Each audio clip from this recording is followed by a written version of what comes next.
ta'a jechaa amma karuma sagantaa qabadheetiin isin dabarsaa naartuu faan isiniin ja'a. Sagantaan irraaf qabadhe kunis akkaataa viidiyoo qulqullina qabu viyuu guddaa foolawara baay'ee akkasumas laayikii hedduu TikTok irratti ittiin argachuu dandeessan tooftaa bareedaa fi amansiisaa ta'e tokkoon isinitti agarsiisuu deema. Na wajjin turaan affeerraa kiyyaa amma kallattimaan gara barnootaatti isin dabarsa. Inni kun appilikeeshinii TikTok bilbila keessan irra jiru kallattiidhaan dhaquudhaan kilik irratti gootu.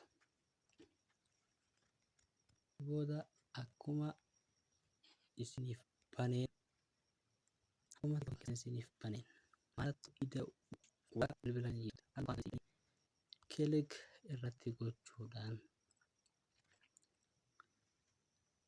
yeroo kaameraa isiitiin isin baase kaameraan karaa ittiin viidiyoo yookiin suuraa tokko ittiin kaaftanii TikTok irratti ittiin maxxansatan keessaa isa tokko. Fakkeenyaaf viidiyoo sekondii 15, viidiyoo sekondii 60, viidiyoo hanga daqiiqaa 10tti TikTok keessan irratti maxxansuu dandeessu. Har'aaf kan nuti ittiin dhimma baanu immoo upload jettu tana.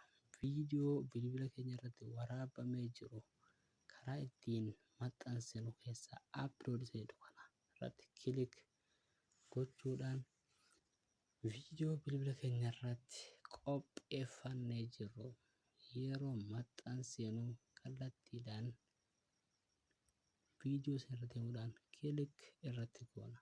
Achi booda bifa kanaan viidiyoo maxxansuu barbaanne nuuf baasa. Erga inni nuuf baase kallattiidhaan eessatti deemnaa next iddoo jettu kana irratti kilik goonee gara baafata haaraa kanatti dhufna. Erga gamanatti dhufne booda iddoo kanarratti mata duree viidiyoo keessanii irratti barreessuun dirqama ta'a. Ani fakkeenya tokko yoon fudhadhee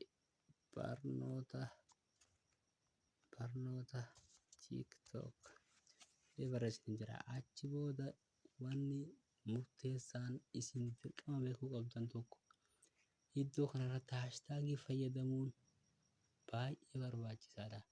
Haashtaagii fayyadamuudhaaf iddoo riqicha qabdu sanarratti kilik erga goonee booda fakkeenyaaf Oromoo TikTok Oromoo jedhuunatti isin agarsiisa. Inni kun Oromoo inni jedhu kun kophaa isaatti nama biiliyoona tokko tuqaa jahatu daawwate. Inni itti aanu Oromoo TikTok jedhu biiliyoona 13.2 daawwatamee jira. Haashtaagiiwwan bifa kanaan jiran asirratti tuquudhaan Itiyoophiyaan TikTok fakkeenyaaf Itiyoophiyaan TikTok isa jedhu kana biiliyoona 56.5tu daawwatee jira. Isin haashtaagiiwwan akkanaa kana fayyadamuun viidiyoon keessan namoota baay'ee biraatti akka isiniif gahu carraa guddaa waan uumuuf haashtaagii kana fayyadamuu hin dagatinaa. Itti aanu iddoo kanatti everyone can view this post deemuudhaan kilik erga goonee booda everyone isa jedhu kanarratti gara fuulduraatti halluun diimaa kun jiraachuu isaa mirkaneeffachuu qabna. Friends jedhu kana duratti yoo ta'e followers that you follow back hordoftoota isin follow deebiftaniif qofatu viidiyoo keessan daawwataa jechuudha.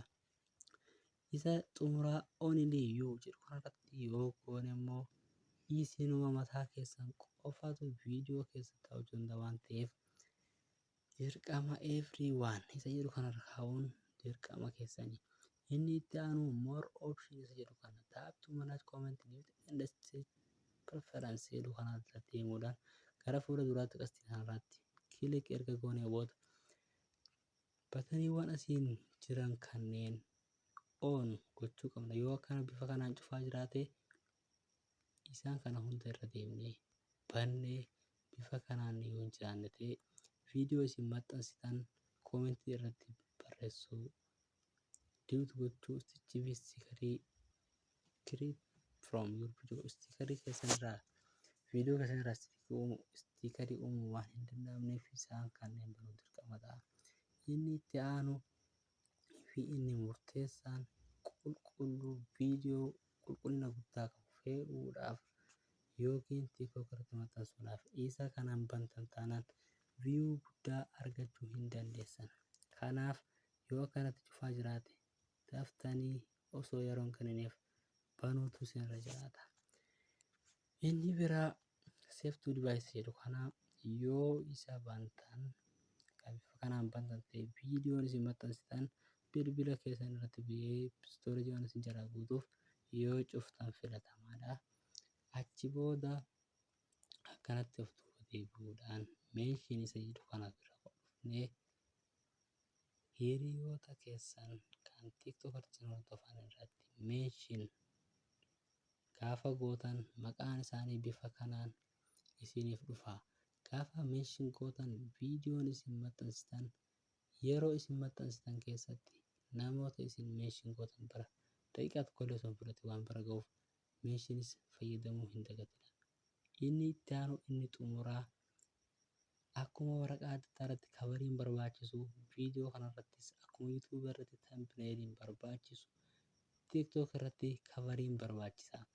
Kanaafuu kavar irratti kilik erga gootanii gammanuma deemuudhaan karaa gadii kanarratti kavarii gosa adda addaa waan jiruuf isaan kana keessaa kan barbaadan filachuudhaan ani fakkeenyaaf beektaa isa jedhu kanan filadha. Erga filattanii akkaataa namni salphaatti waa'ee viidiyoo keessanii baruu danda'uuf asirratti barreeffama barreessuu qabdanii. Fakkeenyaaf barnoota waa'ee TikTok